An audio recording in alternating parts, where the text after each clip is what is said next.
Ladies and gentlemen, good evening. Welcome to this edition of the Lambom Show.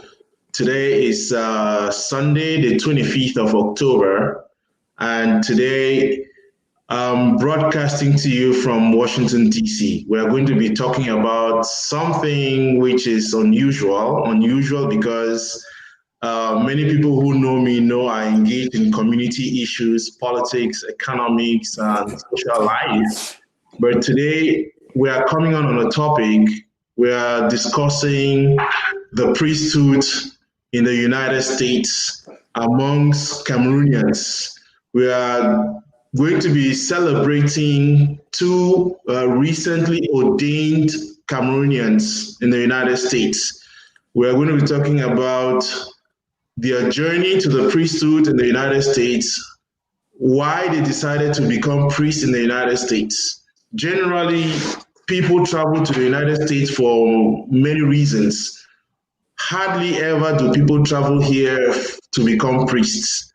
It is very rare that people travel to the US to become priests. But we have had priests, people who have been ordained in Africa, who have been ordained in Cameroon, who have traveled to the United States to study for vacation, and that's pretty much a very recent phenomenon.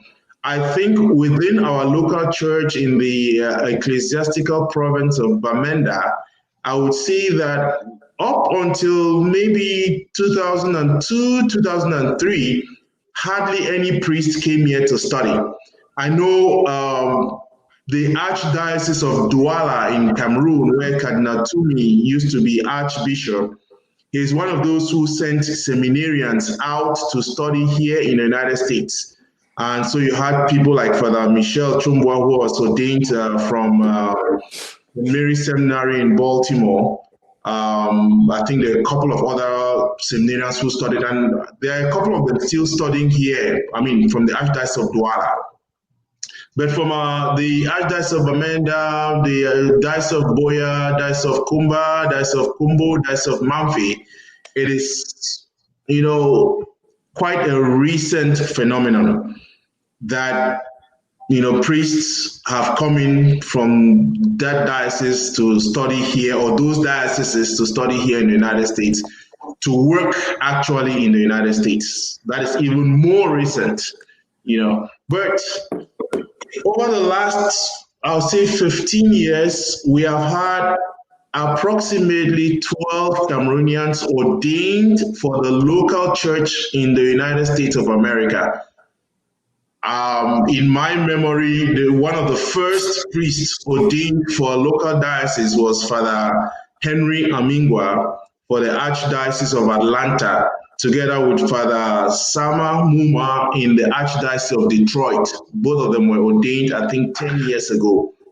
Those, I think, were the first Cameroonians who traveled to the United States and then became priests for local dioceses.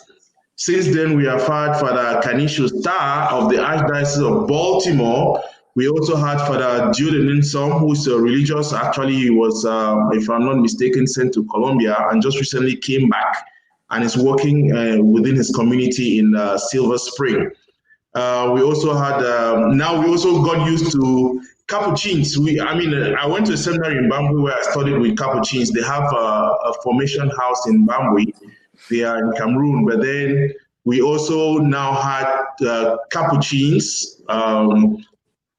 Father Rigo just corrected me because I put out the ad saying OFM, and he said it's not just OFM, that's Order of Friar Minors. It's Order of Friar Minors Capuchins. Okay, I'm sure we're going to get into the distinction of all that. But that whole long history is just to say this evening we want to celebrate the journey, the successful, call it ordination of two of our brothers. Father Denning Achidi, I met Father Denning Achidi. He's from the Cameroon Catholic community. We are proud that, I can say it proudly, that he's one of the first persons from within our Cameroon Catholic community here in the Archdiocese of Washington, D.C., who became a priest within the diocese, within a local diocese. I'm talking about local dioceses with the Diocese of Buffalo in New York, And Brother Rigo Azanwi is a Capuchin. I think we met 2-3 years ago while he was studying at the Catholic University. He got ordained 2 weeks ago, so it's really fresh. He still has chrism flowing in his palm, still fresh. So I want to thank both of them and welcome both of them to this show. Let me bring them on. And Father Denning, welcome. Thank you. I don't know what you have, Brother Rigo, but that's supposed to, yeah, I'm going to go into those distinctions. The reason why this is interesting is because Father Denning is a diocesan priest. That means he's working for a diocese.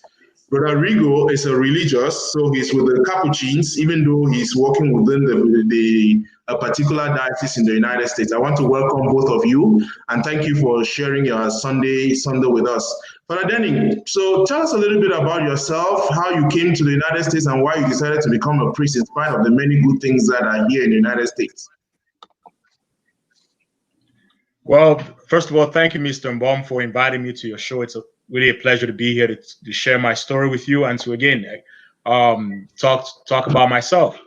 I was born in Yaoundé, Cameroon, but I only lived there for 1 year, and my family had to move to Bamenda. So I grew up pretty much in Bamenda in a family that was sort of Presbyterian and Catholic. So my dad, Mr. Jeremiah Achidi, was an elder in the Presbyterian church. And my mom, Stella Fanda Achidi, belonged to a Catholic church. But my brothers and I were baptized in a Presbyterian church. So we went to church on Sunday because that was something we all just did. You know, your parents would tell you at home that just go to church. You know, so on Sundays I would go to church just because I wanted to satisfy people's desires and just fulfill the status quo, if you will. But nothing dawned on me that it was something more mysterious about church, if you will. And so I started by going to school in PS Aziri, primary school Aziri, not too far from where we lived in Bamenda. We lived in Travelers. After that, I moved to St. Agnes, which is a primary school, a private school at Sonak Street. That's where I had my first school, and I went to entered GBHS Bamenda, Tamulung. So I was in lycée for 5 years. Within my first 2 years of lycée, well, prior to that, I would always spend my vacations with my grandmother in Kumba. She lived in Fiango. Incident just happened. So my grandmother is very Catholic. She's as Catholic as anyone can be.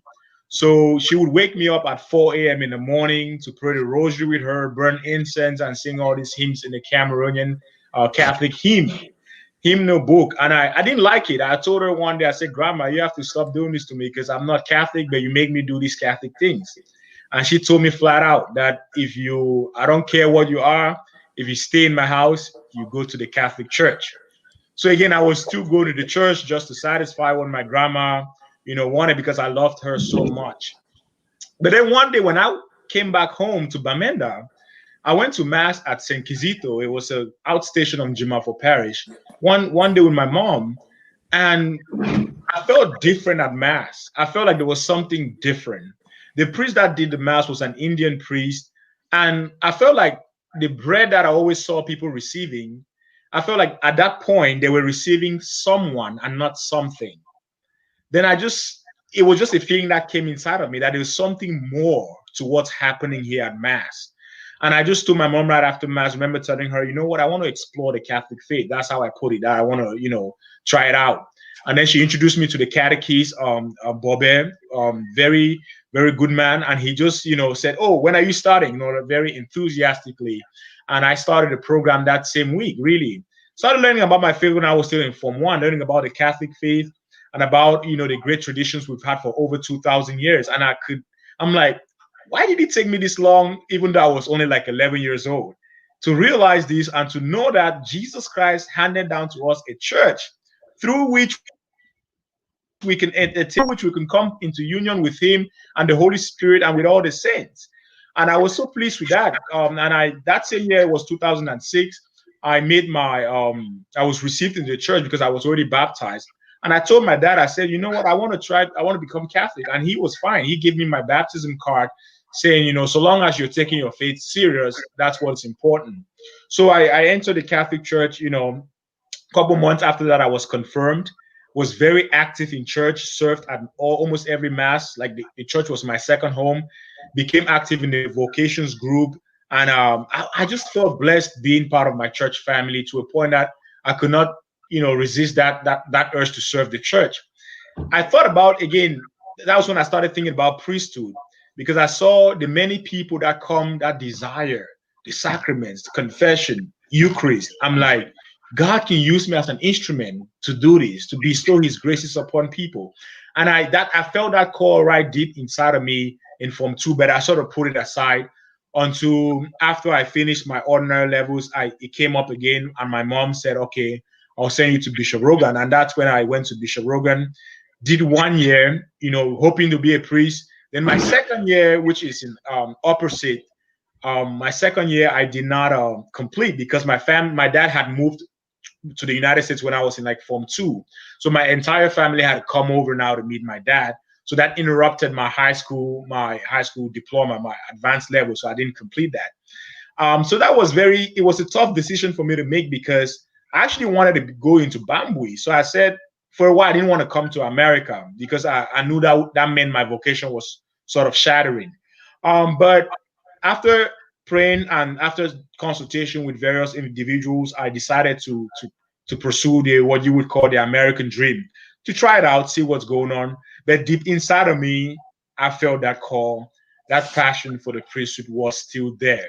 It was still there. So when I came to the States, I talked to a vocations director in Washington, and he advised that, you're still new to the culture. How about you just live here and try to see how this the American society works? And I agreed with that, because I wanted to learn, and things were very different when I entered a mass year in America. So I enrolled at Montgomery College. I sort of got ahead of myself, even though I was just 17. I started at Montgomery College, Tacoma Park, Silver Spring, where I did general studies with a major. I focused mostly in math and philosophy. After doing that, I met the Oblates of Mary Immaculate. They're in the French part of Cameroon, but they have a big mission here in the United States. Actually, your first mission is in Buffalo, New York, where I'm a priest now. I met them. I was pulled by their charism to bring the good news to the poor, That kept standing out of me, especially as I was completing college. But mind you, through college, when I started college at Montgomery, I wasn't really thinking I tried to put priesthood aside to think about what I could be in America, how I could live out the American dream. But whenever I thought about it, I thought about my process about, okay, maybe I could do this scholarship, I could take this courses. I didn't end up this way. But the final point was always like priesthood. So I decided to try it out with the Oblates, and that's how they sent me to Buffalo to do my philosophy studies. But after doing philosophy, I didn't feel like religious life was what I was called to be. I'm sure Brother Rigo will talk about religious life and what it's like.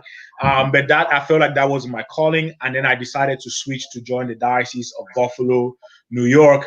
At the time, they were very welcoming to me and say, oh, wow. So I was the first Cameroonian here even looking into priesthood.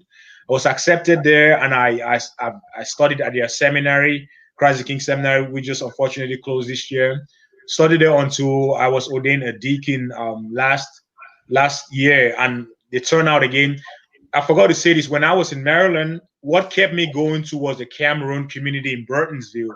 I felt very blessed and opportune that I could worship in a Cameroon way and keep that very faith that I have back home alive.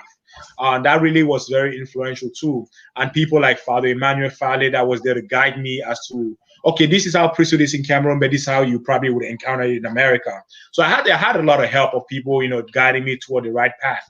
And when I came now to Buffalo, I was really like sure that this is what I want to do.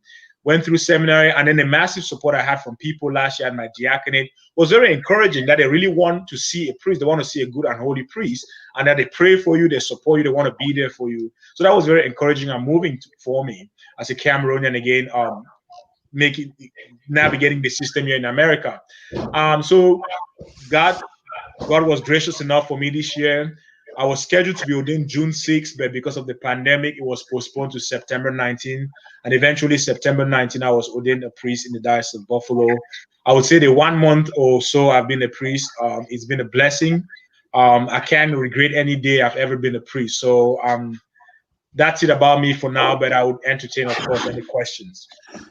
Wow, that's like 15 years or how many years packed together? And that's quite interesting. I mean, it follows a very, let me say, popular trajectory, isn't it? You have a grandmother who is playing some role in shaping you, and then you find that your dad out there. It's interesting to know that your dad is a Presbyterian, and yet he's not objecting to you becoming a Catholic, isn't it? I mean, he actually got married to a Catholic, so that very, very often it is kind of strange because we think that we are so parallel that we are so opposite that Right. we don't need to have anything to do, but there's a lot that we share in common, and you have all that. I mean, there's a lot that you packed in there, but I'm going to come back to that. Well, the interesting thing about this is when I was looking for both of you, it only struck me this evening that Brother Rigo was also a Presbyterian before becoming Catholic, isn't it? And so it seems as if this is a story of two former Presbyterians who became Catholics and then ended up becoming priests in the United States. So, Brother Rigo, tell us about your own journey and how you ended up being a Capuchin. All right, so good evening, everyone, and thank you, Mr. Baum, for having me on the show. So, so usually when I'm asked to tell my story, I usually hesitate because I feel like we need to have 24 hours set aside just for me to tell my story. So it all started when I was 6 years old. Now that gives you an idea of how long this is going to take. So when I was 6 years old, I remember I was out in the courtyard playing with my older brother and a few friends in the neighborhood. And our dad came out and he asked my older brother, "What do you want to be when you grow up?" And my older brother said he wanted to be a priest. Now, before I continue, I just want to let you know that my older brother is nowhere near becoming a priest. So, and when my dad asked me the same question, I said I wanted to become a priest too. And I think I probably said that because I had my older brother say it. He's 2 years older than I am. And I thought perhaps it must be something really great. And we were Presbyterians. We went to church every Sunday, just as Father Denning said earlier. And so, I mean, all I knew was what we did as Presbyterians. Was, of course, I went to Catholic school. I went to St. Peter's Nursery and Primary School in Bambui, which is where I'm originally from. And but that did not influence my decision in any way. Well, that day when I said I wanted to become a priest was because I heard my older brother say it. But ever since that day, there was just this voice within me. I don't know how I can explain it, and I still hear that voice inside of me that just kept on telling me, "You said you want to become a priest, you have to become a priest." And somehow in my 6-year-old mind, I just had an understanding of what that meant, and I knew exactly that is what I wanted to do. So my dad didn't really react strongly to what I had said that day. Then 2 years later, when I was 8 years old, I remember my dad called us again to the master's bedroom. And to this day, I have no idea why our dad used to ask us these questions. But then he called us and he asked us again. And this time around, my older brother said he wanted to become a pilot. I doubt if he even remembers this, but I definitely do. And today he's nowhere near becoming a pilot.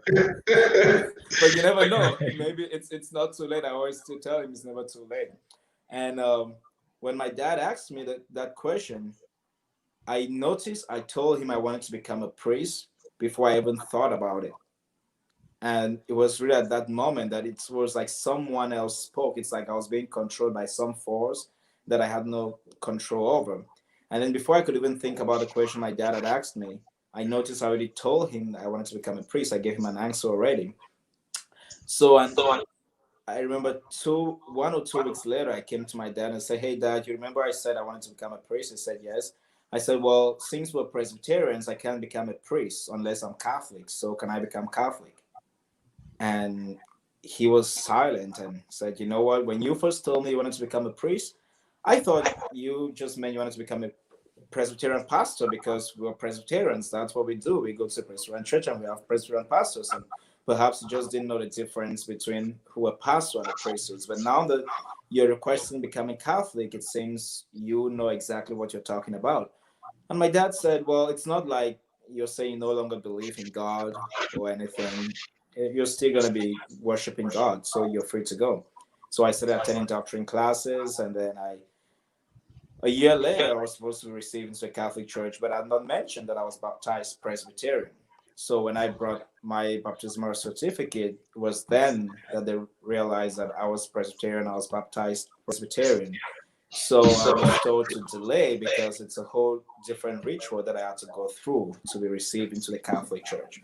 And I had no issue with that, so I delayed another year. And when I was 10, I was eventually received into the Catholic Church. I received First Holy Communion. And thereafter, I completed my primary education. And I told my dad I wanted to go to a minor seminary. Now, at this time, obviously, I knew Sacred Heart College Mancon was an all-boys high school, and I thought it was a seminary, except that it wasn't. But eventually, I learned about St. Aloysius Minor Seminary, which I ended up going to St. Aloysius Minor Seminary, and while I was there, I got to know more because remember at this time, and I'm from Bambui, where the Capuchins are, the major seminary is, but I did not quite understand the differences between these two communities. So I just thought, sometimes I saw the guys wore white, sometimes they wore black. So I just thought maybe brown was another color, so I didn't even know about those differences until I went to the minor seminary. And then I started learning more about monastic life, about religious life, about diocesan life. And I knew immediately that I did not want to be a diocesan priest. And what I felt strongly within me was actually becoming a monk. The monastic life really resonated with me so much. And I'll share with you a little bit how I knew exactly that I didn't want to become a diocesan priest. And of course, I do recognize that so many are called to the diocesan priesthood, like Father Denning, obviously, is his vocation. And I do not want to undermine that in any way. But the thing is that if a couple of things happened while I was at St. Aloysius Minor Seminary, I could immediately observe some of the conflicts that were going on amongst some of the priests that were on campus. Like I remember there was like one time the rector was on the altar, and the rector was asked one of the other formators, who was a priest as well, to go do the gospel, proclaim the gospel, and he said no, and we all minor seminarians could see what was happening, and I just had this at my very young age. I might have been 11 or 12. I just had this negative mindset. I'm like, why should they behave like this? I just always thought that, once you become a priest, you're just going to be with a bunch of saints and you're just going to become a saint. And of course, now I know that that is not the case. So that was like one of the first red flags that I had as far as diocesan priesthood was concerned. And then also I realized that I am a very I like to be very independent, and that was since my childhood. But then at the same time, deep inside of me, I always longed for community or for family. And I realized that even though I wanted to be a priest, I didn't want to spend the rest of my life living by myself. So there was that aspect of community that was so strong within me. Then the contemplative aspect, just living a strong, a deep life of prayer, was also another part of it. And that's where the monastic attraction came in. So eventually, as I went on in the minor seminary and I discovered that I wasn't interested in becoming a diocesan priest, I told the rector, I'm sorry, I have to leave because I don't think that this is meant for me. And I have to look for the path that the Lord has laid out for me. So I left St. Aloysius Minor Seminary and I went to Sacred Heart. I went to Sacred Heart College Mancon, which at the onset was like my dream. And at this time, my dad thought my dreams of becoming a priest were all done. And a friend of his actually told me that, your dad is so happy that you've forgotten about that whole priesthood thing and that now you're going to do something else. And even when I was at Sacred Heart, and I told my peers I was considering becoming a priest, they told me that's all history. So many have come in and they've said the same thing, and where are they now? You're not going to be any different. So I finished. I was a science student. I specialized, especially when I didn't even do religious studies in high school. I did biology, chemistry, maths, physics, and further maths. So it was obvious. So my peers were like, well, it's obvious he's either going to write the Q's entrance exams or Polytechnic, except that I did not write any of these. So their conclusion was, yes, 84 Bush. That was what they said. No, they said they said I was going to the US, and I told them no, I was joining religious life. And at the time, so before then, actually, I visited a monastery in Bangui, and I told them to tell my parents I was staying there and I wasn't going back home. And they tried to convince me. And finally, I asked my age, and I was 17, and they said, "Well, you're too young to join the monastery. Go back home when you are 21. You can then come back and be a monk if you still want to." So I left, and obviously I never went back, which is why I'm here today. So I ended up joining the French community, and I was in Yaoundé. I was with the Carmelites. And while I was there, I started realizing that even though I wanted to be a priest, I was doing that at that time, not because I really wanted it, but because all my life I had headed towards that path, and everyone expected it to be an automatic move. That was the next thing everyone expected me to do. So I was becoming very unhappy. And at the time, I had started studying philosophy at the Catholic University of Central Africa in Yaoundé at Calbison. And from my philosophical knowledge, I come to realize that everything in life converged towards happiness. And I noticed that I was becoming very unhappy. So I decided to leave. And when I left, I went back home. I told my dad that, I left the order. My dad was pissed. He said, well, first, you finished high school, you were a science student, you wanted to go to medical school, you turned it down, then you wanted to go to religious life. Now you've left and you're studying philosophy. So, well, you just have to wait for next year because I didn't budget for you for fees and all that. And I was really pissed. I was mad. But of course, my dad was right because it was all abrupt. I didn't give him heads up. He didn't see it coming. And, I'm from a big family. I have several siblings. And so I didn't just expect my dad to, come up with 1 million francs CFA to pay for my tuition at the Catholic University. But of course, I was still mad. I left. I went back to the university and I applied and I got a scholarship. There was a scholarship opportunity that came up. I applied for it and I got it. And I got a full scholarship to study at Dickinson College in Carlisle, Pennsylvania. And it was then that I informed my parents that I was traveling to the US. And they were all shocked that how did this happen? So I traveled to the US. I came to Dickinson College and I finished and I graduated in 2014. But before I graduated from Dickinson, when I got to Dickinson, I said, well, all my life since I became Catholic, I went to church almost every Sunday, almost every day, actually, not just every Sunday. And I said, well, now I'm in a different country. I'm going to keep all these priesthood dreams behind me and just start a new life, new page. So I did for those who have gone to college in the US, what college life looks like. So I partied. I'm not gonna try to hide that. I partied. I had fun. I did the stuff that kids would typically do in college and all that. But at the end of the day, I still realized that there was something missing, and that was my initial vocation to become a priest from childhood. And so eventually, I met the priest who did campus ministry, and I said, you know what? Before I moved to the US, I contacted the Capuchins in Cameroon, and I told them that I was, I'd left my previous order, and I would like to join them. So I assured them that after my studies in the US, I was going to come to Cameroon and join them. Now, when I contacted the Capuchins in the US, my smart idea was that, well, when I go back to Cameroon, they will see that I was really serious about joining them, that I even went out of my way to visit the Capuchins here.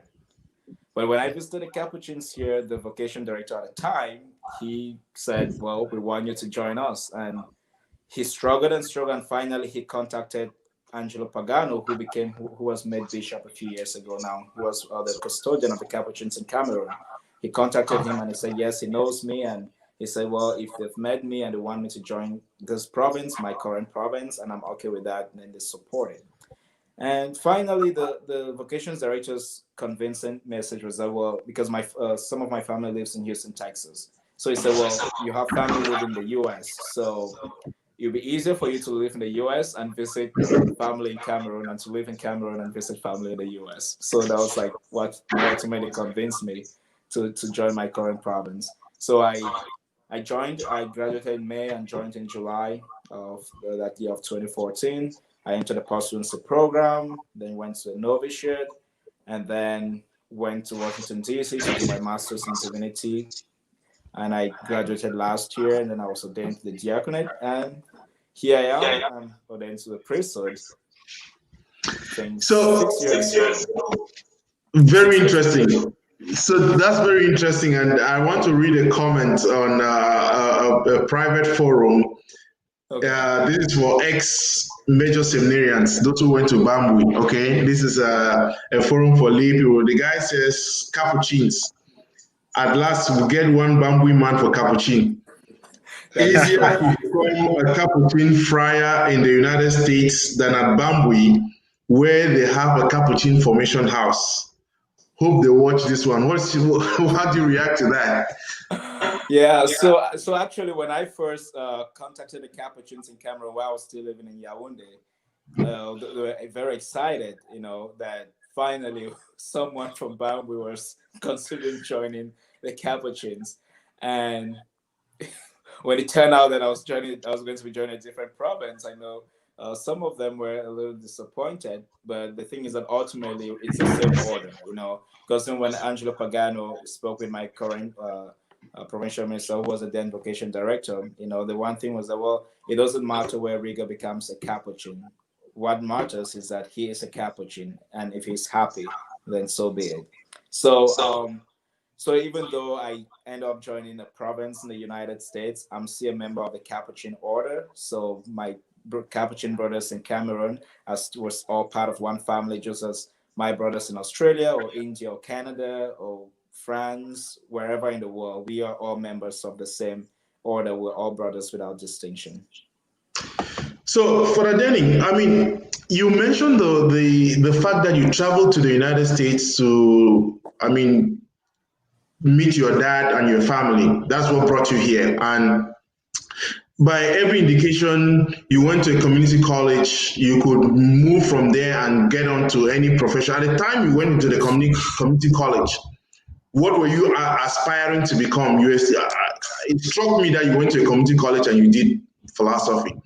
Was it that you were still anticipating becoming a priest then? Did you think of any other options amongst becoming one? The priesthood was one of them. What did you anticipate? That's a very good question, because I did have options. So actually, I did change my major along the way to philosophy and math. But before then, when I started community college, I really didn't want to think about priesthood at the time. So I was thinking of either becoming a medical doctor, an accountant, or engineer. So I was exploring options. But I started off with life sciences. That's what I started off with. And I did pretty well, because actually I did win a math competition in somewhere in Pennsylvania. We were first. We came up first out of like 18 colleges, so it was pretty tough. So I was pretty good with all that stuff. And my mathematics professors were looking for things I could do, and they were all excited. Then when I mentioned priesthood, it sort of like changed your mind. That was like almost halfway through my journey there at the community college. But yeah, I was thinking about other things, like Father Rigo was saying. When you're in college, you do what the college kids do. So I had a pretty normal college life, I guess. But then the priesthood was at the backdrop, and then it sort of surfaced at some point.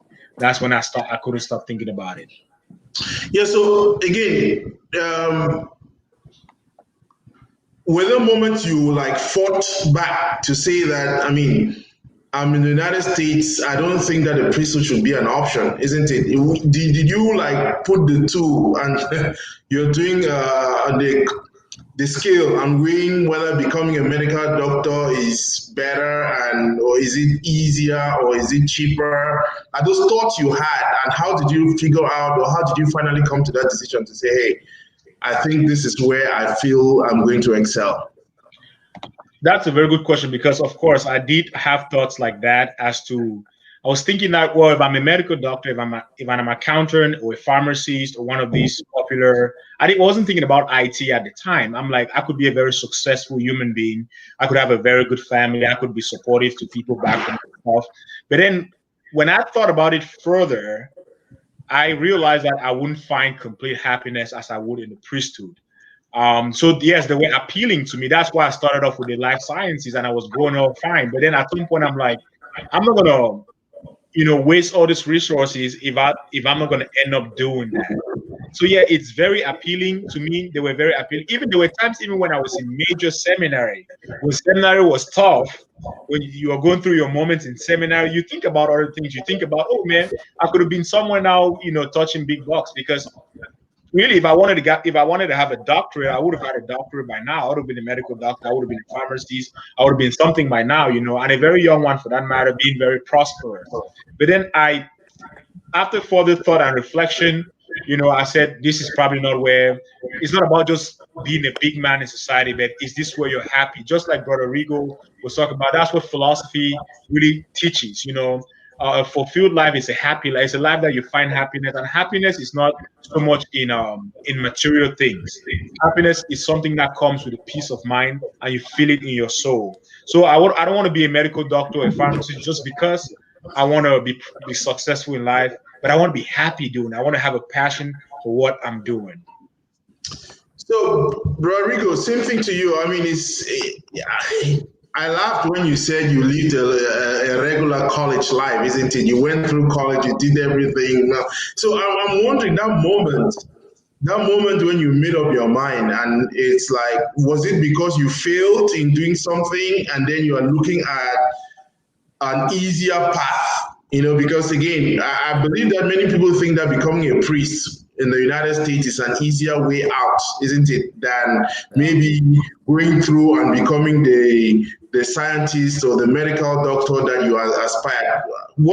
How did that decision come to you? Yeah, so no, actually, yeah, it's not even like I failed or something.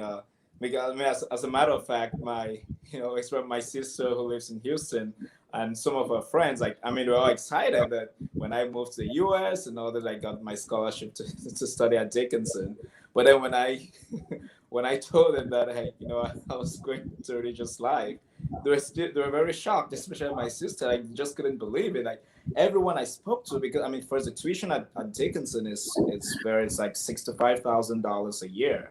So anyone that I told that I went to Dickinson, they were like, "How did you afford the tuition?" I'm like, "Well, if I didn't have a scholarship, there's no way I would have ever studied there." So and I did very well. I had excellent results, and so I could have done. There's a Cameroonian professor who teaches at Dickinson, who was really like trying to help me to get into another university for graduate studies and all that. But I told him I wasn't interested in all that. So I just felt this emptiness. I just felt there was something missing. I mean, it's not like I wasn't having. I was having a great time in college. I knew that there were so many other possibilities, so many other avenues that were available for me. And I'd already paid. So when I met the vocation director for my province at the time, I'd already paid my flight to go back to Cameroon, and that was to go and join the Capuchins there. That's how serious I was that I was gonna leave the US. That's something that most people obviously found it crazy that I did it. When he met me, I paid my flight already to go back to Cameroon in June after my graduation in May. And ultimately I told him that the only way I was going to come back to the US to join this province is if he was paying my return flight, because there's no way my hard-earned money was just going to go to waste. And I said I was catching that flight and I was going to Cameroon, even if it's for vacation.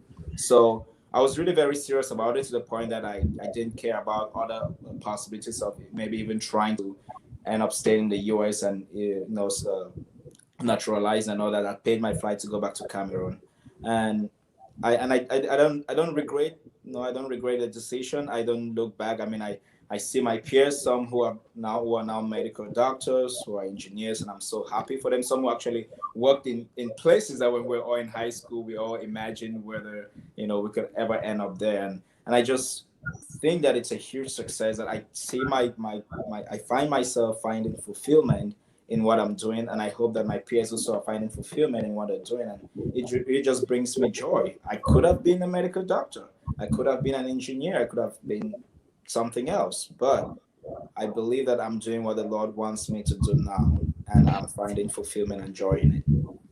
So But then you mentioned something, and I want to ask you about the same thing. I mean, you are 2 weeks old in the priesthood, but I'm wondering about the journey, okay? Because Father Denning said something about there are moments when you have those challenges and you are wondering.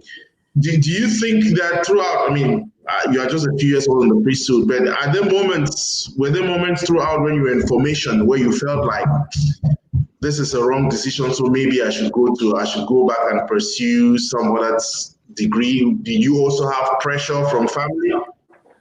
Oh no, well actually as far as my family is concerned, they've always been supportive, and they've also always been very open. Like I know that for the most part, my family, my siblings, my parents, they will be happy either way, regardless what I was doing, as long as it makes me happy, you know.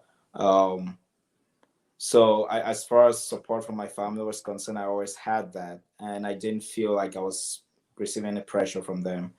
And from friends, the same thing. Because like I mean, the very fact that I left religious life the first time and then moved to the US and went to college, you know, excuse me, that was the first time that I made a decision that was completely, unexpected. That people were shocked, and no one knew what I was gonna do next. So each time that I did something was always like shocking for others.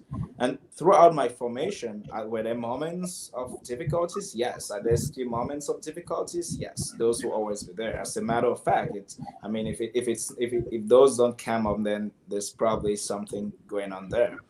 But the thing is that ultimately, I've just always end up realizing that this is it for me. It's like when I was a novice, there was a time that I just sat and for the first time actually is when I was a novice, I thought about the possibility of having a family.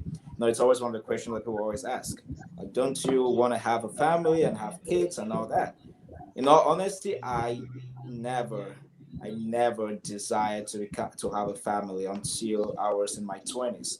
And that's when I was a novice, and for the first time I thought about that. But then I realized that yes, having a family is gonna make me happy, but it won't actually lead to my fulfillment, and right now, if do I still have that desire sometimes to have a family? Yes. But when I draw like a scale of preference, is it high on my scale? No, it ends up being lower, and I just find myself really being happy doing what I'm doing at this time. The difficulties will always be there, but one thing that I have learned, and it has become my life goal, is really to live an openness to be surprised by the Lord. So I've learned to take one day at a time. And when I woke up this morning, I was happy I was a Capuchin, and I was happy I was a priest, and I was happy I want to keep serving the Lord in the way I'm serving Him. And that is what I'm doing today. I hope that is what it's going to be for the rest of my life. But at the same time, I'm taking one day at a time. Great. For Denning, for many of us, I mean, this is our third Pope, and both of you grew up within the reign of John Paul II. Okay, and there are many, I'm sure many priests you have heard who say that they were inspired by John Paul II, and the vision for the priesthood and all that is what kept them going. I'm wondering for you, who is that model? Who is that? Maybe I don't know who inspired you to become a priest, and who do you look up to as a priest? You mean Pope-wise or saint-wise? Either ways, I mean your choice. Oh, I think about two people. The first, of course, is Saint Thomas Aquinas, because I mean you can't just get enough of him when you read it. It's not just the intellectual part of it, but when you see him write, when you read St. Thomas Aquinas, you know this is someone who is not only very intellectually gifted, but very spiritual.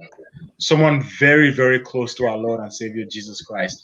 And another person that I find very great inspiration from, of course, is the patron saint of diocesan priest.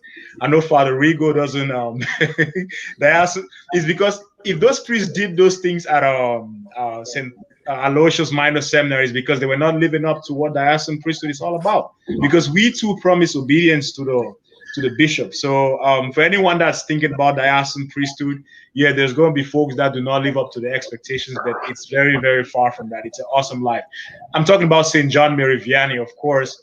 We know how was not intellectually that gifted, but because of his care for souls, his confessionals, of course, would like be packed with people coming to him. He was truly a father, and that's what I hope to be as a diocesan priest, a person that cares. And I see a lot of that in, believe it or not, in Pope Francis. I know he's coming at an era which is very controversial, and people have a lot of opinions about him. But I do find in him someone that's he finds the core of Christianity to be alive. He puts that out there. Maybe he doesn't do a perfect job in doing that, but I think he's up to something. I think he's that caring priest, and that's what I hope to be. That's great. I mean, you quote two great people there, Mary Vianney and Pope Francis. In fact, you remember were the first batch of the spiritual year when the archdiocese or the province started off the spiritual year. And when we went to that Vianney Center, the propedeutic year is named after John Mary Vianney, and it was required reading. You had to read about John Mary Vianney, and quite interesting. At least is the biography that we have read and all that. But the interesting part of it is what you say about Francis too, Pope Francis. And I want to ask you, Federico, because I think Pope Francis is quite controversial in a certain sense, isn't it? Quite controversial he's a Jesuit who has become a Franciscan in a certain sense. Yeah. He's unlike every other Jesuit that one would have expected, isn't it? He has really taken on the life of, call it the mission of St. Francis, given if you look at all that he has written. I don't want to get into the controversy currently, but how, as a Franciscan, how do you think Pope Francis appeals to you, and how do you think he's effective in his ministry as Pope for the Universal Church? I think it's a great Pope. First,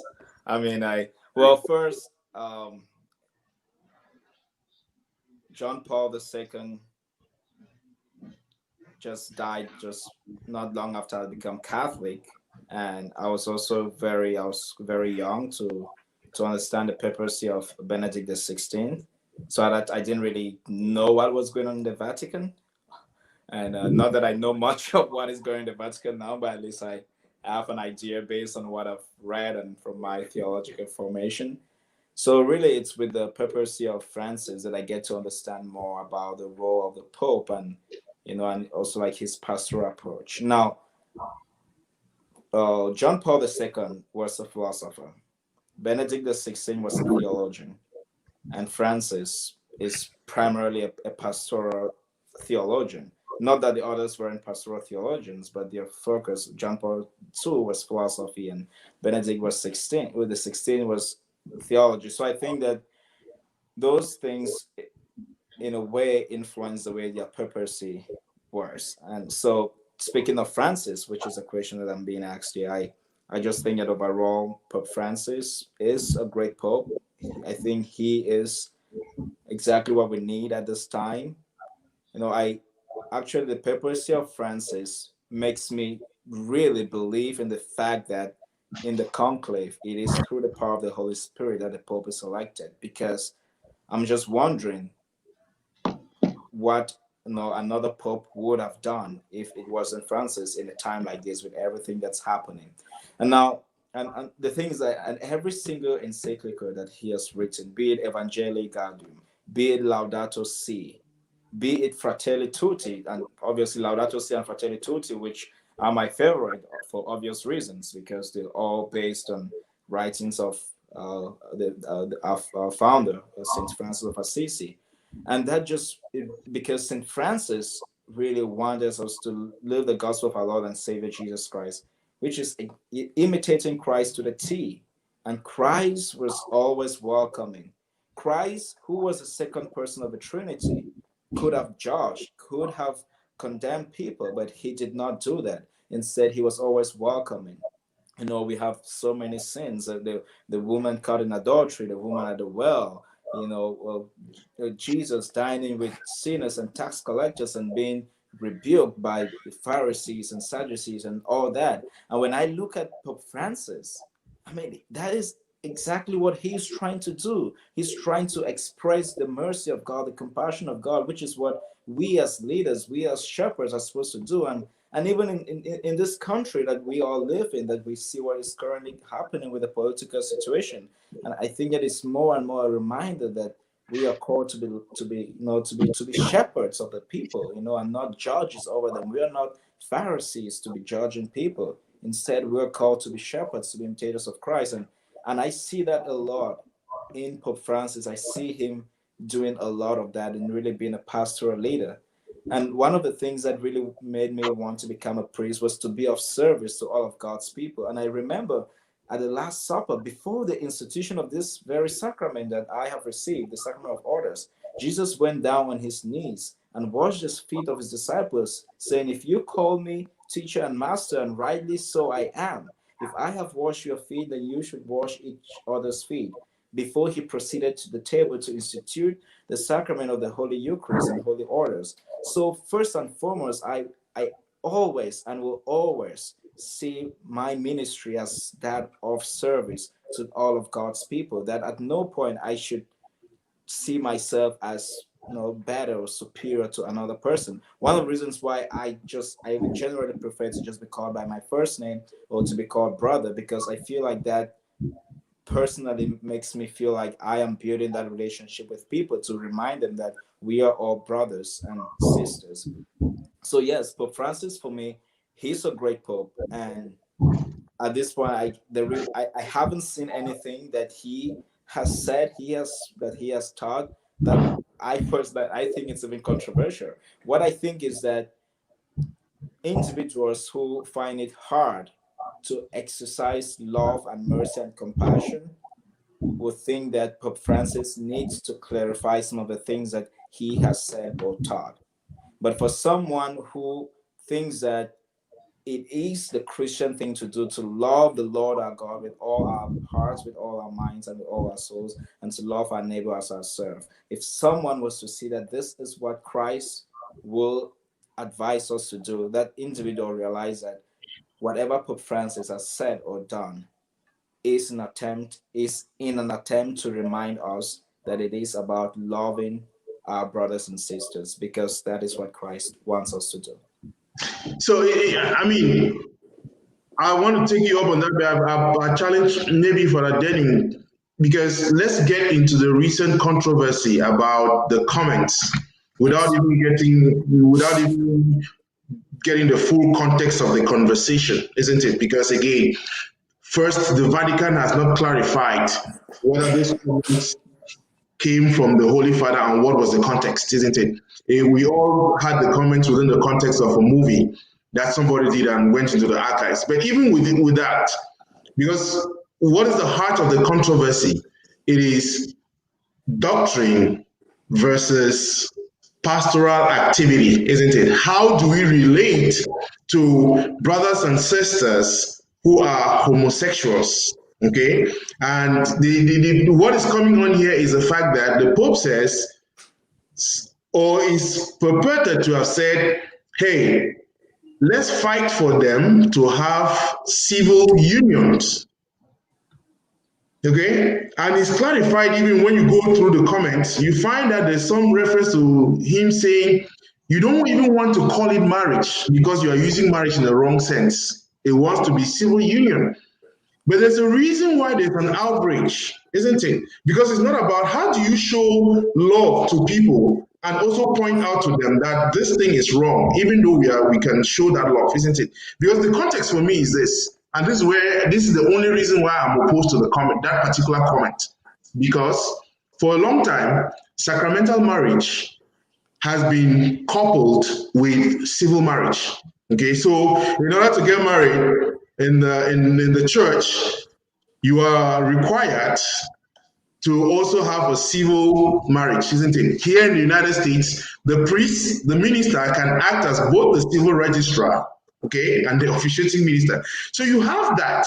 And so in talking about a civil union, there is that danger of watering down the sacramental value, and that is why it's a problem.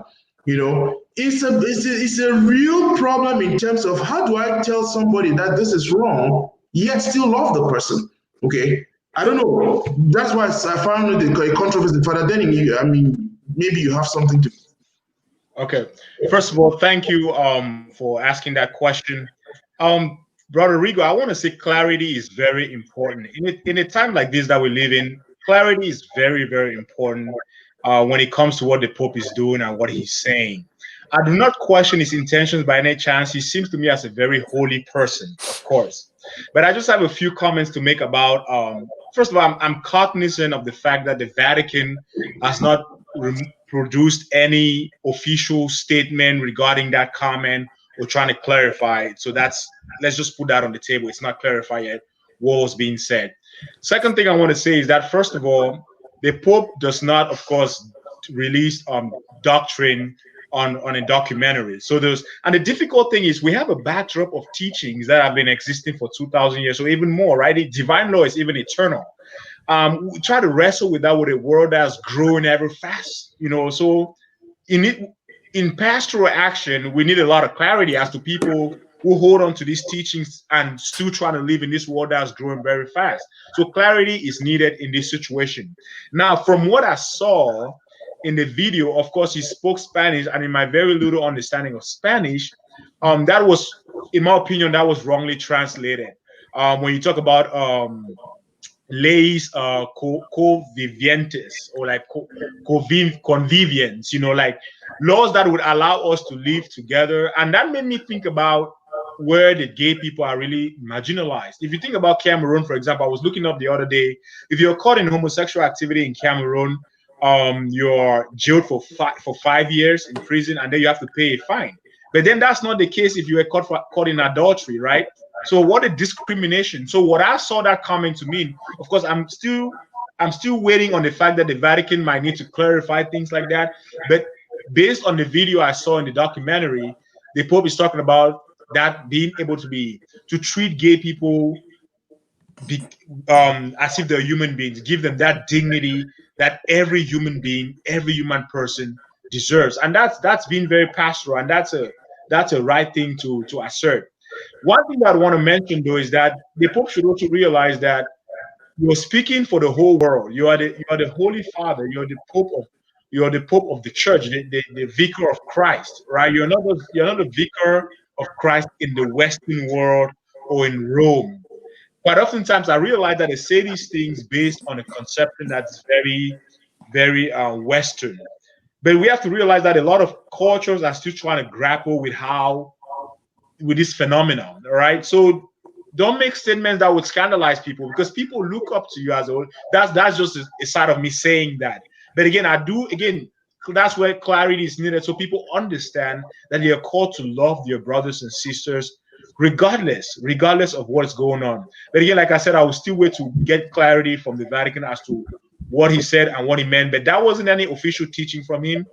If he actually did say that, what you just said, Mr. Baum, if the Pope actually did say that that civil homosexual unions should be allowed, then I would, or should be promoted, or laws should be put in place to protect that, then I would say that would be contradictory to a lot of things that we teach. Then what would stop people from cohabitating? Because that would be like cohabitation, right?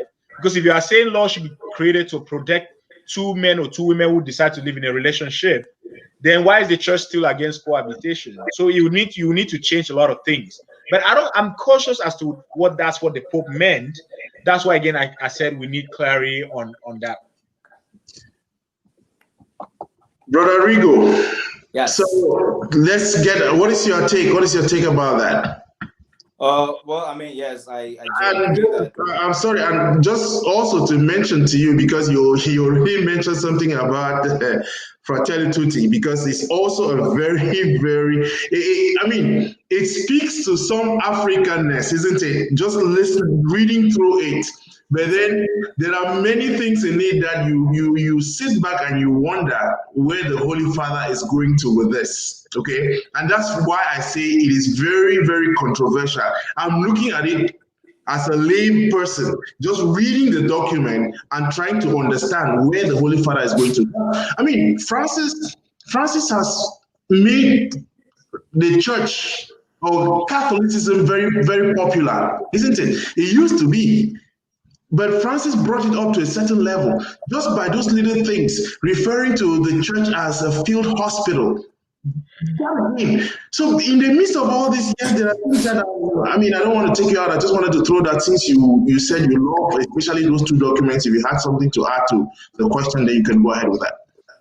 Well, I mean, well, with the first issue with regards to the civil unions for homosexuals and all that. Well, personally, I don't think that I'm in a place to really comment on that.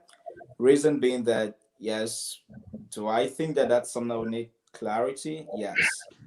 But unfortunately, I just think that it is not my place to try to say what the Holy Father said or did not say. And I just think that the Holy Father will probably react to it if he deems it necessary to to clarify what is going on. So I would not want to speculate on anything because I might end up speculating and being on the wrong. So it's just a topic that I would just personally decide to avoid. But I would say this: I think that no, regardless what the Holy Father said, he meant it in good faith, and it was definitely to promote, the respect for others, to recognize the dignity of other human beings who have been marginalized to a point where they probably don't even see the importance of their own existence sometimes, sadly. So I would say yes, as far as I'm concerned, I cannot try to speculate on that. I speak a little Spanish, but now I'm hearing there's a translation issue there. I cannot, I am not a professional Spanish speaker. I'm not fluent in Spanish. I can say I know exactly what that translates into in the English language. So I will avoid commenting on that. And obviously for Fratelli Tutti, again, it's really just that reminder because, Laudato Si talks about the importance of the environment and how it's our common home. And Fratelli Tutti is, again, that reminder of how we all are brothers and sisters to each other, because that actually comes from one of the exhortations given to us by our founder, St. Francis, in which he is reminding us, the members of the order, to always regard each and everyone as our brothers and sisters, and even consider ourselves to be the least among them, to be servants to them. And it is ultimately that message that Pope Francis is trying to bring out in Fratelli Tutti, that reminder that if we are able to see the next person in front of us as our brother, as our sister, then we won't do or say something that will hurt them. For instance, like the issue of racism that is happening in our country and all other things. If someone was to look at me and say, well, even though he has a different color of skin as me, they will not treat me differently just because of the way I look, because they're seeing me as a brother, or they're seeing the other person as a sister. So that's like my overall take of Fratelli Tutti, without going into any specifics. But unless there is maybe a particular paragraph or something you wanted to pull out that that brings up controversy. So I don't want to get into, because I wanted us to talk about your journey. We can get a session that we talk about these things in depth. I promise you we can get into that. I don't want to derail from it. I just introduced that as a way of saying something about the idols that you had. That's how we got into that conversation.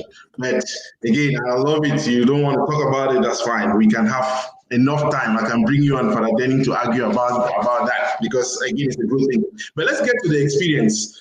Let's get back to the experience of becoming a priest in the United States as an African. Okay, because again, it is there are too many temptations along the way. At the same time, people look at it as being easier, isn't it? You went You went into a minor seminary in Cameroon. You went into a religious order in Cameroon. Father Denning went into the minor seminary, Bishop Rogan College, before traveling to the United States. Now, based on the experience, I know both of you did not go to the major seminary in Cameroon, but based on your experience of going to the major seminary, what are some of the things you notice which are maybe similar and maybe different? Is the impression that seminary formation in Africa is harder than seminary formation in the United States true, Father Denning? Oh, certainly. Very, very true. Because I mean, my classmates are in Bambwe right now. They're deacons. So I do know a lot of people that went to Bambwe. And Bambwe is just like an upgraded version from what I've heard of Bureau Corps. So if I was in Bureau Corps, then I sort of know what's going on. Certainly, formation in Cameroon is is tougher than here in the States. But this is how I see it. It goes with the culture. The kind of formation they get there suits the culture. But then the formation we get here suits the culture we're going to encounter as well, right? Here you see someone 11 years old, 12 years old, they have like a huge iPhone, but that's not common in Cameroon. So they sort of their mentality, even of the culture, reflects in the seminary. Now, so yeah, the seminary here is less. There's less things on your schedule, so you're pretty much looked upon as an independent individual, and you're considered a mature being when you come into a seminary. So you have enough time to build the kind of life you want to have, and then you're being monitored. It's not like they don't watch you, but you have that freedom to become the person, to grow into the person, and to be open to the spirit, as opposed to like a lot of rules and regulation being dumped upon you. I'll give you some few examples. Like in Cameroon, you cannot just leave the campus. But when I was in the seminary here in the States, I could leave the campus whenever I wanted it, so long as I'm present for the things that I'm required to be at, whether it's class or prayer or mass, all these mandatory events. So long as I make it to it, I can leave the campus whenever I want, right? Even on campus, you're allowed to drink alcohol, which is good because that way they could figure out guys who might have some struggles with alcohol and they can try to work with them instead of trying to hide it and then, not knowing. So you can certainly drink alcohol. You can have phones on campus, which is something you perhaps will not have in Cameroon. So there's a lot more freedom as to what you can do. You can have TVs in your room, refrigerators, and all those things in the seminary I went to. But in the academics year, in the seminary I went to, is very much emphasized. Like they take their academic work very seriously. I think we do write a lot more papers than the guys in Bamboo would, because they follow the Roman style, which is just about exams, and then they have that one big paper. But for us, we follow the American style of education, which is a lot of homeworks and a lot of writing papers. But overall, I would say it's easier here, but it reflects the culture. It's not like, okay, I'm free to do whatever I want. You're still monitored, which is a challenge. And it's also a challenge if you're an African studying in a different context and trying to understand how people do things and stuff like that. Wow, I can relate to a few of the things you said, like drinking beer on campus. I would love to go to that seminary, but well, let's see. Well, given that I obviously did not do major seminary, but I was in a religious order in Cameroon. Yes, they are definitely different. Now, one of the things that I remember always hearing when I was with the Carmelites, and even during my time in the minor seminary, and I don't know, maybe this might have come up a little bit in Sacred Heart, but I doubt it, was this whole notion of freedom and responsibility.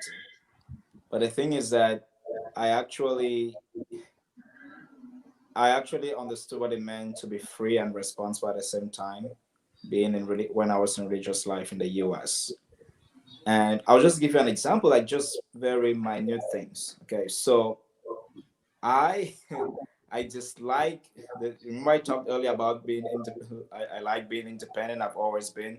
I think that's the word I'll use. I think that's just the perfect word. I hate the sound of the bell trying to control me. And that was something that I just always wrestled with within me, even as a young boy, being in the seminary, in the minor seminary, and then being in religious life. I just said, well, if you tell me that you want me to be free and responsible, it's part of my responsibility to know that I should be at prayer at this time. I should be at meals at this time. Like, I don't need a bell to be wrong to tell me. Like, it just, with my personality, that was just always frustrating. And even joining a religious order where that whole aspect of a bell, something controlling me, was still kind of like, playing with the responsibility that I'm supposed to have.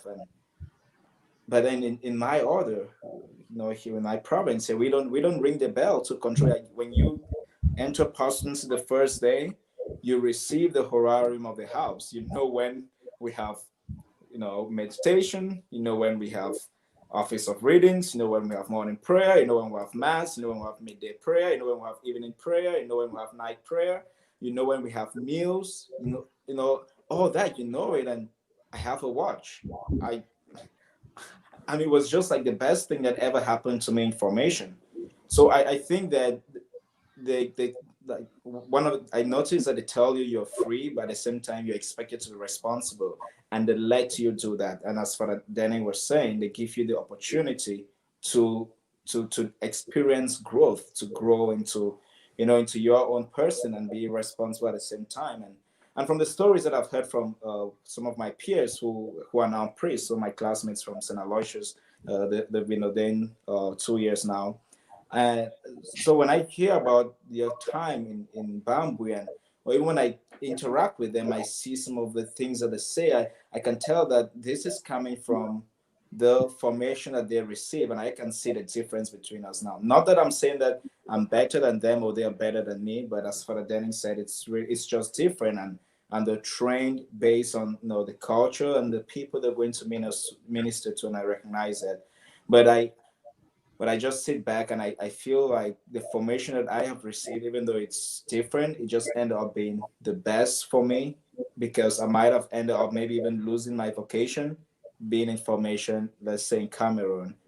Like, there might have just been constant clashes with my personality, that either it might have just led me to abandon my vocation and leave, or perhaps even be expelled, because I might have been recalcitrant, who knows. So I wouldn't say one is necessarily better over another, but I think that a particular formation might be ideal for certain individuals and others. And I think that in my situation, I ended up being in the exact place where formation was ideal for me.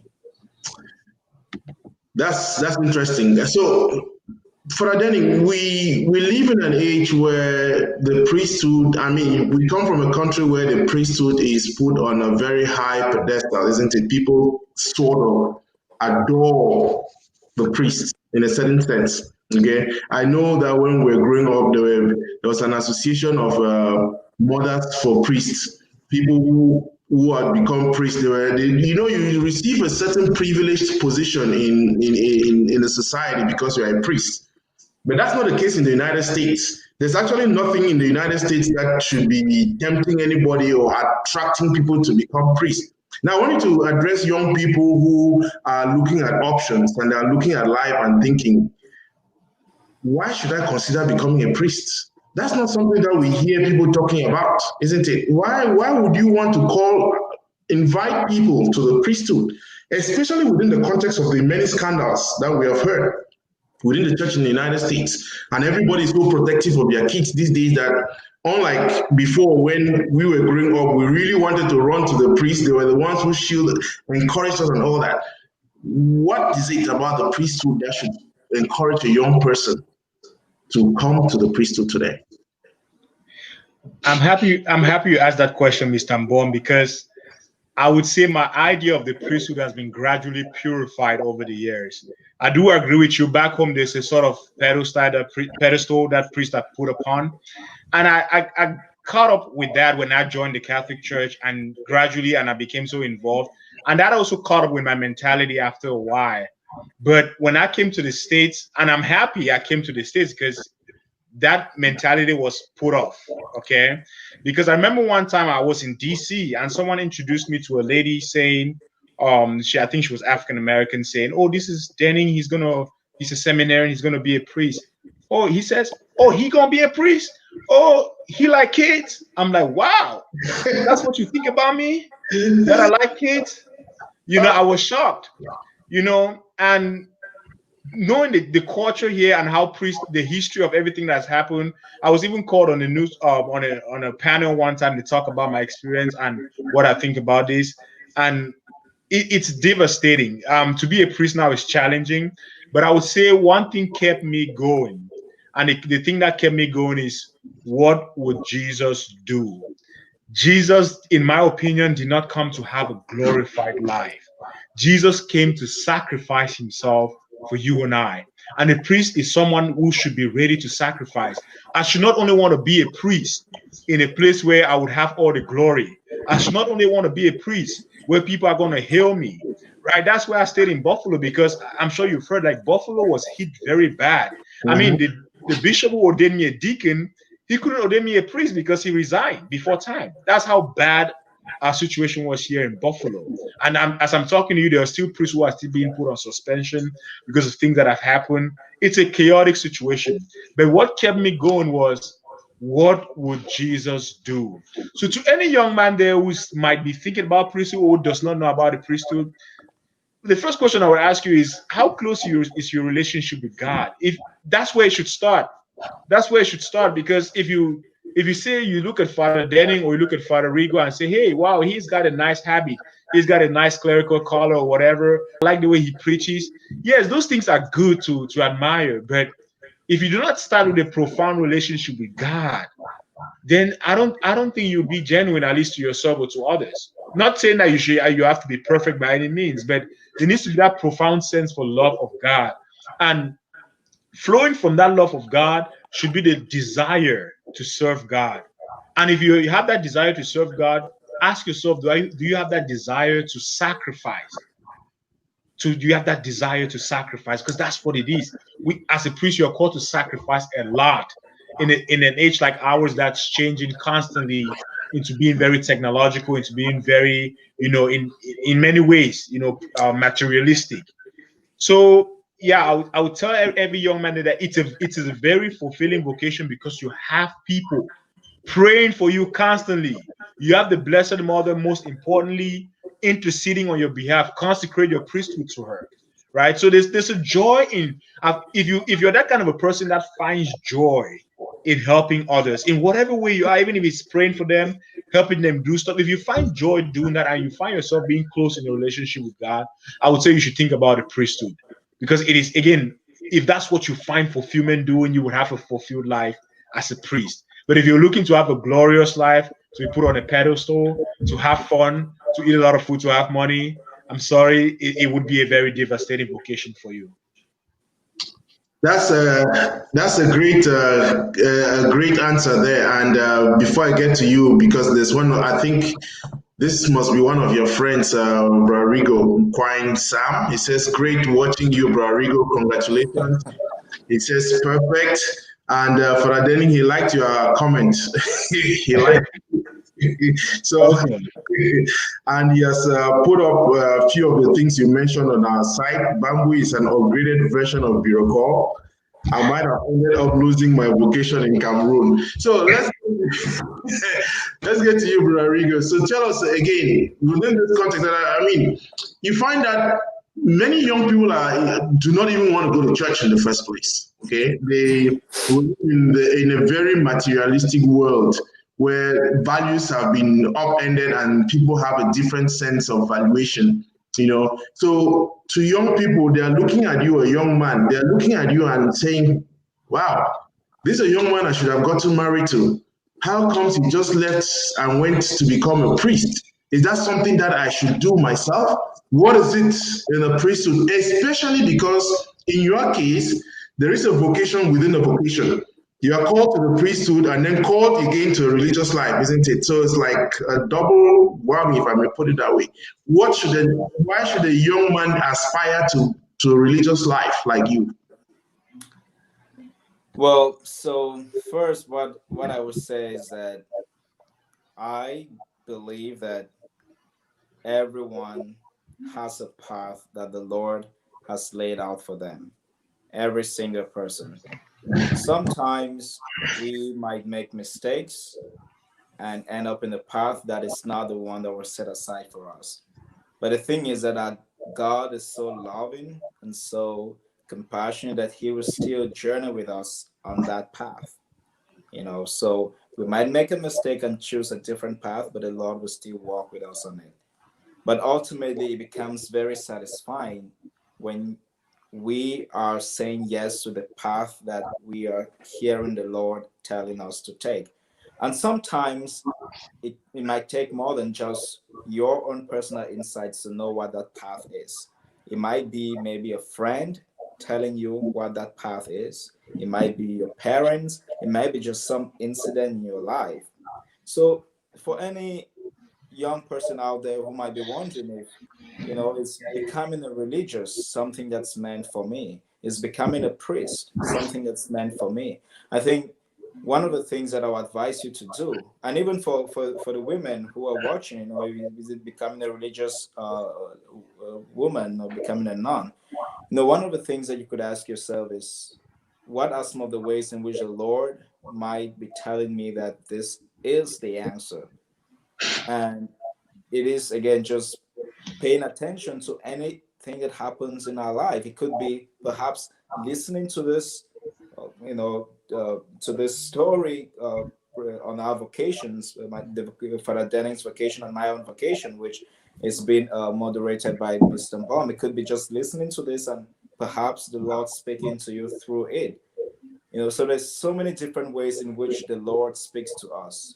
God answers every single prayer. God speaks to us all the time. God is always already present. And it's usually just left for us to recognize that He is present, that He is constantly speaking to us. So I believe that if there's someone there, it is their vocation to become a religious, to become a priest, to become a nun, the Lord is speaking to them in some way. And it is for them to pay attention to that voice. Now, what I can say is that here in the US, and as far like with my order and several other orders, we tend to have what is called a come and see weekend. We have vocation weekends. Now, during these vocation weekends, it's not for people who already have a call to become religious or to become priests to come to. It is really just for young men and women. Well, for young men, women for obviously female religious orders, young men who might be wondering if this is for me. If you're just wondering that, is this what Brother Rigo is doing, what Father Dang is doing, is this something that's meant for me? You can always go online and just check on those different orders. Like if you just type capuchin.com, my province will pop right up. And these vocation weekends are they're free. You attend, we have a beautiful retreat house. And during this weekend, there's other young men like you who are also asking themselves the same questions. Is this something the Lord wants for me? And during that weekend, we have a series of talks that we will give. And sometimes some come out of the weekend saying, wow, I think that I might be called to become a diocesan. And then they will go on to try out a diocesan priesthood. Some might come out and say, well, I think I'm probably called to the monastic life. And we have a vocation director there, another friars, who will talk with you and see exactly what you're feeling, what you're going through. And sometimes some end up saying, no, I know as a matter of fact that I am called to be married and this is not meant for me. So it's a vocation weekend, even though organized by a religious order, but we assist all the young men who come to find out what is the Lord wants for them. And even at that stage, it's not like you automatically know what the Lord wants for you. Again, it's a work in progress. Just as I said, I take one day at a time, even though I am a perpetually professed friar, I am ordained, but my vocation is still a daily thing. It's a constant discernment. So at every single stage of your formation is still that discernment to see if that is what the Lord wants for you. So from the first day that you enter religious life, no one is asking you to make final vows. No one is telling you they're going to ordain you the next day. I mean, that will be freaking. So if you have the thought of wanting to be a priest, to be a religious, I would say try it out. Try it out. Even if it's a year, I assure you that that 1 year will not be wasted. You might always, if you end up being a parent, and Mr. Baum, I want to go on Olympia and say even your time in the major seminary, when you sit back to it and look at it, you see that it informs you in some of the ways that you are now a parent. So I think that none of that time will be wasted. So never never dismiss a voice, or whatever, how tiny, no matter how tiny that voice is, never dismiss it. I'll say listen to it, try it out, and if it is not what the Lord wants for you, you will get those answers. Yeah, so again, I think we have been on for 1 hour, 24 minutes. You will not believe it. I don't want to. Let's two more things and then we can have some closing comments. But for Denning, you mentioned something at the beginning about your family, and that was you listed your grandmother, your mother, and a host of other people. But within the family in the United States, it is difficult for many parents, to be able to do what our parents did, isn't it? In the United States, because of work responsibilities, there are too many things. Even having your kids, just taking kids to church, it becomes a real challenge. So, to parents who have kids because I think that part of the church says it, the family is the church, isn't it? That's a starting point. And when these things are not even there, the values are lacking. People don't have the opportunity even to pray together as a family. So you don't have the vocations coming out from families like we are supposed to because of the way the culture is structured. What would you say to our African parents who are really struggling? And I'm not talking here about families struggling with just young ones. Young adults, isn't it? People who are in high school, kids who are just leaving high school, they're so much a problem to their parents. They don't even have time to start determining to them, hey, this is something that you have to continue. What advice would you have for such parents? That's a very good question. There's the phrase in Latin that says, "Nemo dat quod non habet." You cannot give what you don't have, right? So parents are not able to foster this faith in the children or foster that vocation if they themselves are having a hard time finding that faith, especially in the United States. One thing I would say for sure is that the culture here is very different. And I always tell folks that if I didn't have the opportunity of going to seminary here to learning about my faith in a deeper way and in learning about, the fundamental values of our faith, even beyond cultures, I don't know if I would have been a serious Catholic being a Cameroonian. I tell folks that. And one thing we have to realize that a lot of our parents immigrate here. People come here and they're over 30 already, they're over 40. So it's hard for people to adjust to certain ways of doing things, especially when it comes to church. So what I would encourage people to do is that if there's a Cameroon community where you live, please be part of that community. Please be part of that community. And I will advise every Cameroon community that exists in America, wherever it is. Like, I'll give an example, the one in Burtonsville. Create avenues, not just, I know with the COVID is very difficult now and it might be for a while, but I'm impressed when I see little groups being formed in the church. That's how you get people involved. I can't tell how many mummies have been tell me about how impressed they are with being part of either CWA or CWO or CA or maintaining their CMA. It takes them back home, and that's how they are committed to their faith. That's how they see prayer as vital as Cameroonians in their lives. But for those who live in places that there's no Cameroon community, I would say try as much as you can, especially now with the online access, to be part of the Cameroon community, even remotely. If you can't do that, then try as much as you can to still go to church and try to tease out what you can from the church. Or find a church. Usually, even among several American churches, there's one church that would speak to you.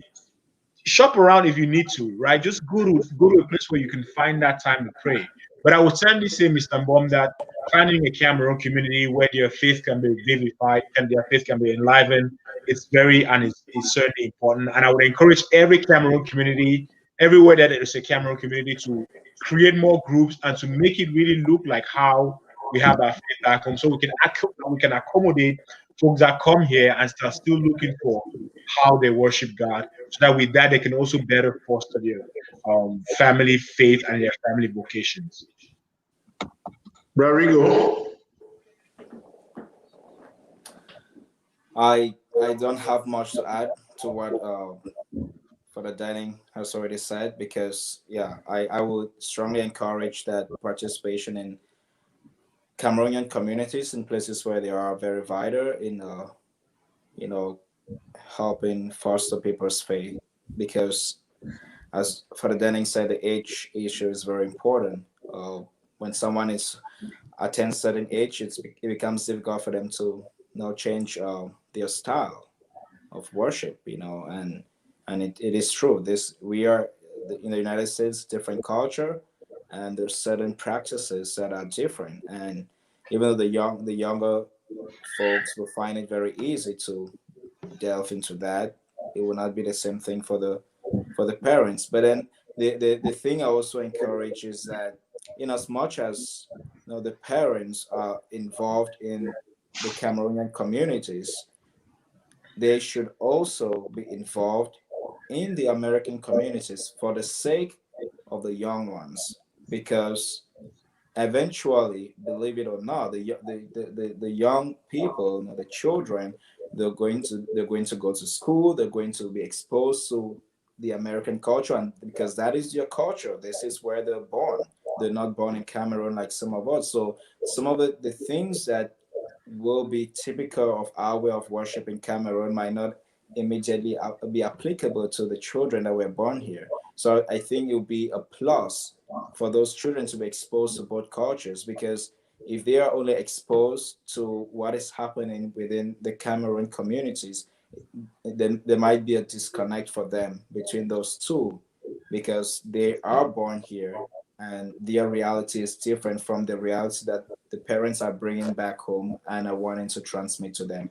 Both are important, but it is essential that the parents let the children recognize that the American culture is their culture and the Cameroon culture is their heritage. So let me ask you one last question. Father Denning, what is a typical day for you as a priest?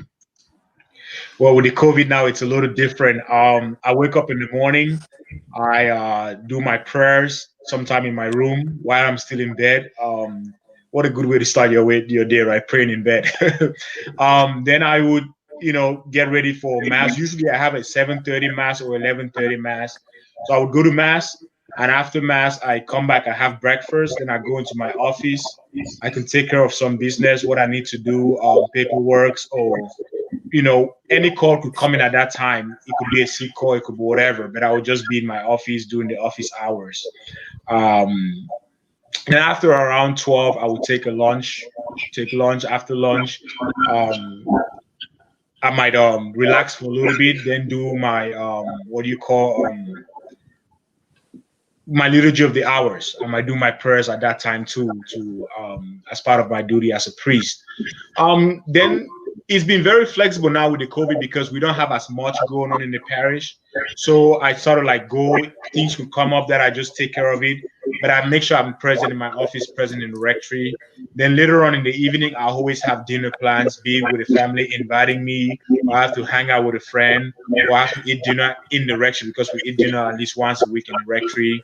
Then after that, I will do my evening prayer.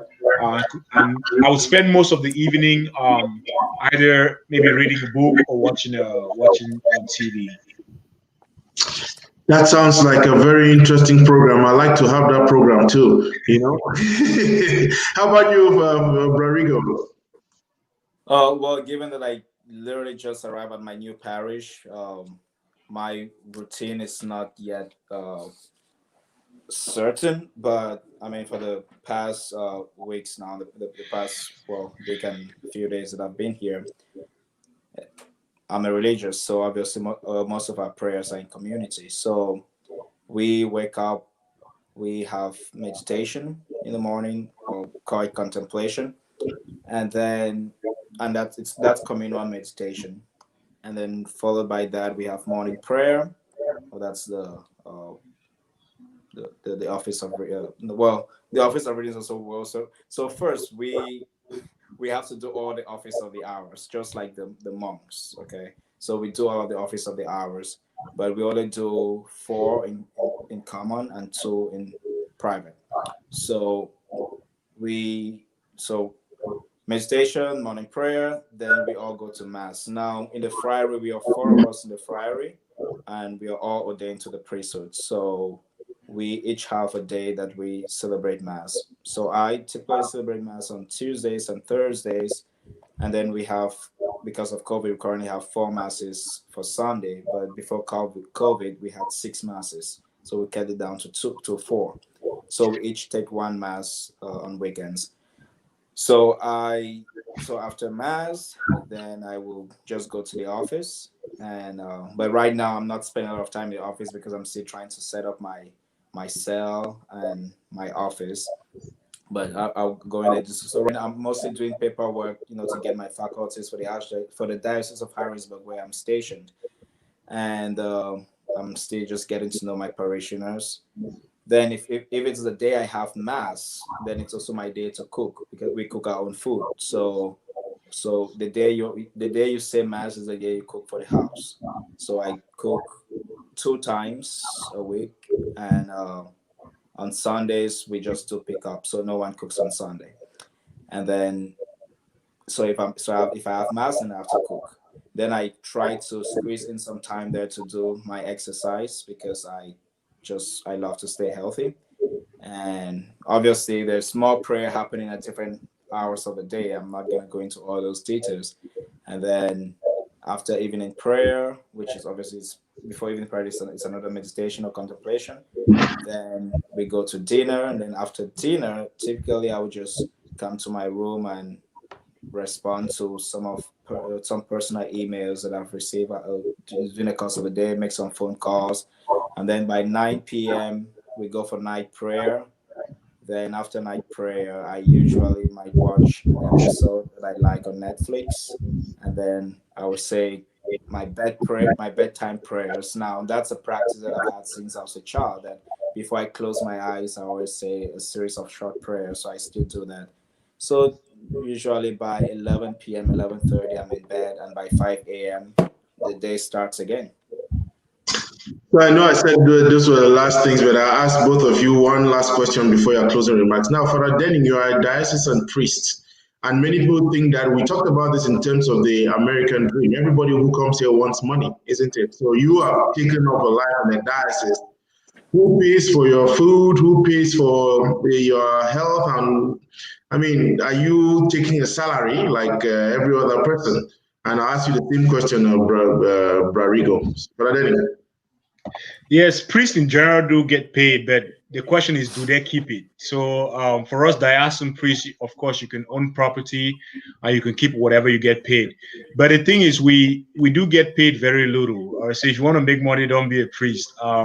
I don't think it's up to 30,000 a year, but the parish you are assigned to pays the diocese for paying you, if you will. So what happens is, um, in addition to making your basic salary, which is just could be a little under 2,000 depending on where you're stationed, you have what is called mass stipends. All right, so every mass you say that you can collect one stipend a day. So that would add up for the whole month, and that could come out for a check to be a check of like $400.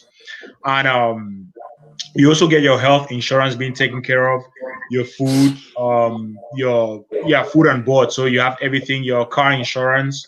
So pretty much you have your basic necessities being taken care of. So the money you have is just for your personal stuff like buying clothes, paying for your car, and then you also get some money for ministry allowance, like using your like for gas and maintaining your vehicle. So the thing about diocesan priesthood is that you get to keep the money, and then you can utilize it in a way that you see fit. And of course, as priests, we're called to be charitable. We're called to be people that extend our hands to others. So most of what any priest will make will pretty much go to benefit others, I guess. Yes, it's important for people to know that priests don't make money, even though it seems as if the priesthood is a path to some riches.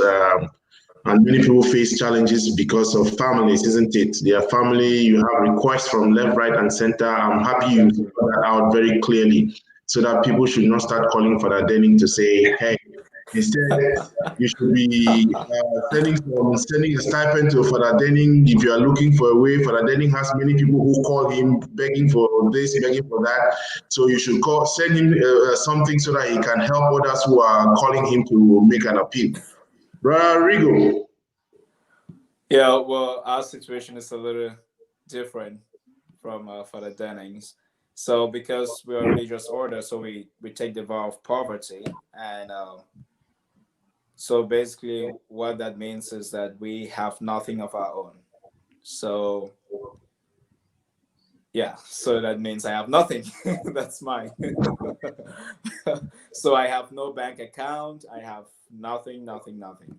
And even though I do receive a salary, but that goes directly to the community account.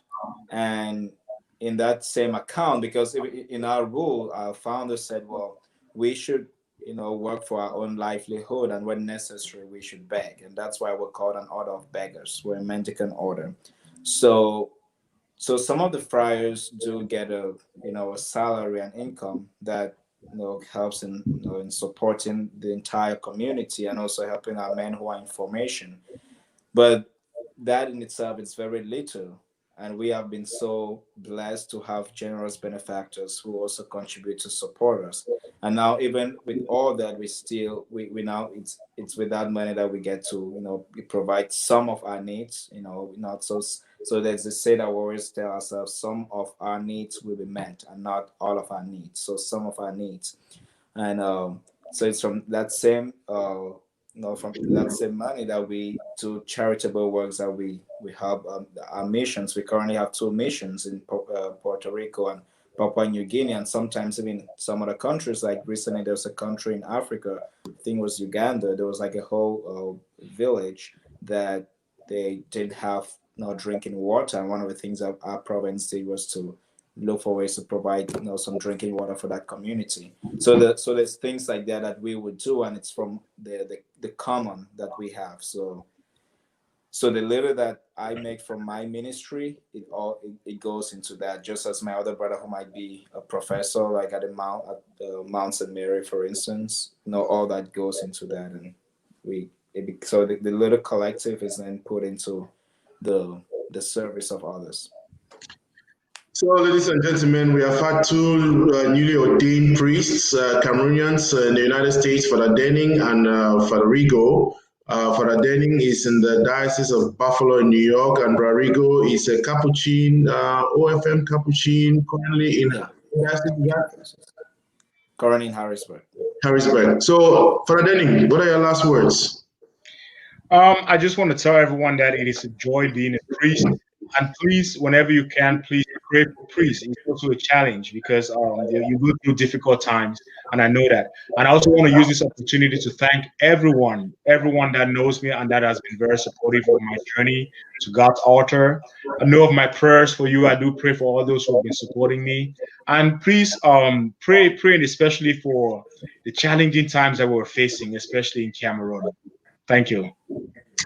Thank you very much, Father. Father Rigo. I just want to say first, thank you, Mr. Lambenbaum, for inviting me to be a part of this production today. And I want to say thank you to all those who have participated, those who have listened, who have watched, who have been with us this evening. And to tell you that you are in my prayers, every single day. And I am not just saying it, every single day I pray for all those that I have met in my walk of life. And I pray even for those that I haven't met. I pray for those who count on my prayers without even me being aware of it. That I'm not just saying, I actually do that. And I'm assuring that I will continue to do that. So wherever you are, know that in some way or the other, I am always praying for you.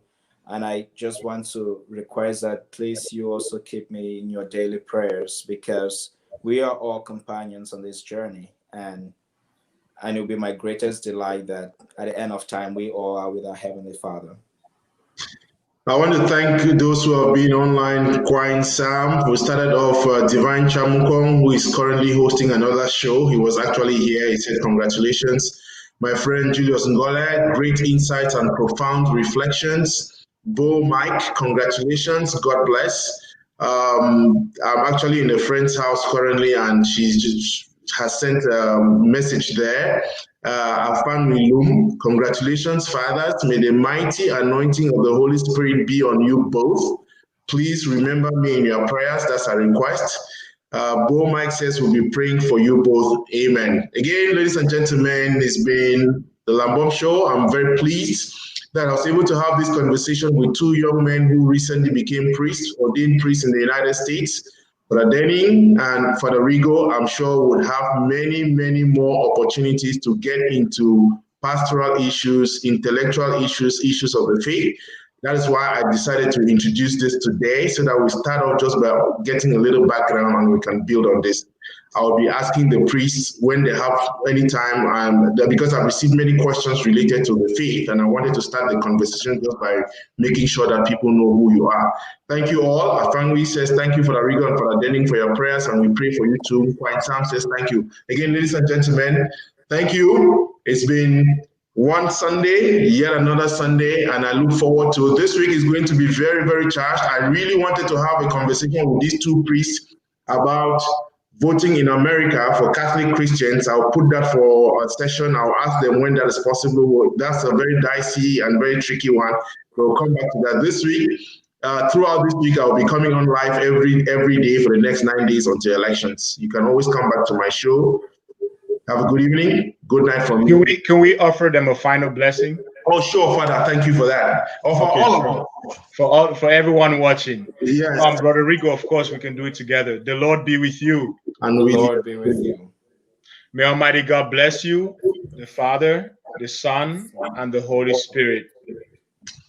Amen. Thank you very much. I received my own blessings, Father Rigo, even before meeting you. Thank you again for that. Sure.